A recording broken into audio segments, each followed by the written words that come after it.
Welcome to టీ18 news. మన channel మరణిస్తాం. జిల్లా ఆసుపత్రి ప్రాంగణం పరిసరాలు పరిశుభ్రంగా ఉంచుకోవాలని, ప్రజలకు పూర్తి స్థాయిలో వైద్య సేవలు అందించాలని జిల్లా కలెక్టర్ కోయ శ్రీహర్ష అన్నారు.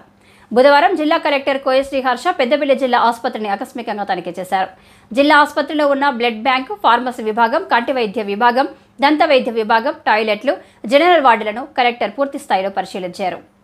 ఈ సందర్భంగా జిల్లా కలెక్టర్ కోయ శ్రీహర్ష మాట్లాడుతూ, జిల్లా ఆసుపత్రిలో సిబ్బంది కొరత ఉంటే వెంటనే తాత్కాలిక ప్రాతిపదికన నియామకం చేసేందుకు ఫైల్ పెట్టాలని కలెక్టర్ సూచించారు. జిల్లా ఆసుపత్రి పారిశుద్ధ్యం అంశంలో కొంత అసంతృప్తి వ్యక్తం చేసిన కలెక్టర్ రెగ్యులర్గా టాయిలెట్లను శుభ్రం చేయాలని, ఆసుపత్రి ప్రాంగణాన్ని పరిశుభ్రంగా ఉంచాలని, డ్రైనేజీలో ఏదైనా ఇబ్బందులు ఉంటే వెంటనే సంబంధిత ఇంజనీర్లకు తెలియజేసి మరమ్మతులు ప్రతిపాదనలు సమర్పించాలని కలెక్టర్ సూచించారు. జిల్లా ఆసుపత్రికి వచ్చే రోగులకు అందించే మందుల చిట్టీలు, వారికి సరఫరా చేసిన మందుల వివరాలు పూర్తి స్థాయిలో నమోదు చేయాలని కలెక్టర్ సూచించారు. ఆసుపత్రిలో రోగులకు అందించే డైట్ వివరాలను ఆర్ఎంఓ రెగ్యులర్గా మానిటర్ చేయాలని, రోగులకు ప్రతిరోజు గుడ్లు, నాణ్యమైన భోజనం అందించాలని కలెక్టర్ ఆదేశించారు. ఆకస్మిక తనిఖీ సమయాల్లో ప్రభుత్వ ఆసుపత్రిలో జిల్లా ఆసుపత్రి సూపరింటెండెంట్ డాక్టర్ రమాకాంత్, వైద్య అధికారులు, సంబంధిత అధికారులు తదితరులు ఉన్నారు.